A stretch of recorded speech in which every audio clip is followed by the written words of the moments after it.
Jesus was crucified on Golgotha on the afternoon of Friday, the day before the Passover. Around 3 p.m., he said, "It is finished," and breathed his last. This death was not merely a human death. The Son of God became the atoning sacrifice that satisfied God's justice and bore the punishment in our place. He endured the suffering not because of his own sin. He was without sin, but for our salvation. Jesus took upon himself the burden of our sins and endured the cross to redeem us. At the moment Jesus died, the curtain of the temple was torn from top to bottom.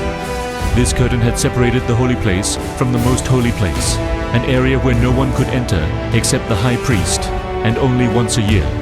However, through Jesus' sacrificial death on our behalf, the way to God was opened. As Hebrews 10 declares, that curtain was his body. Having our hearts sprinkled clean, let us draw near to God. Through this event, the way was made for all believers to approach God like priests. Now we can come boldly before the throne of grace, knowing that Christ has made the way. At that moment, the earth shook, rocks split, and tombs were opened. A series of astonishing supernatural events took place. This was no coincidence. The death of Jesus was not merely the death of one man. It was an event to which all of creation responded. Heaven and earth, the spiritual realm and the physical world, all reacted to the death of their Creator. The story of redemption is not just about humanity. It is the story of God in which all creation is involved. The body of Jesus was taken by Joseph of Arimathea, a righteous man, who wrapped it in a clean linen cloth and laid it in his own new tomb, which he had prepared for himself.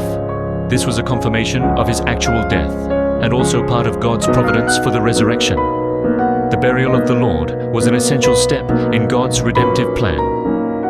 The Jewish religious leaders, fearing that the disciples might steal the body, sealed the tomb and stationed guards to watch over it. However, no matter how much humans plan or try to prevent it, God's will always be accomplished. All of these seals and guards ultimately became the means by which God made the certainty of the resurrection even more evident. And finally, on the morning of the first day of the week, Jesus rose from the dead, conquering death. The tomb was empty, and an angel said to the women, "He is not here. He has risen." Jesus appeared to the women and to his disciples. He gave peace to the disciples who had fled, and showed his hands and side to Thomas, restoring his faith.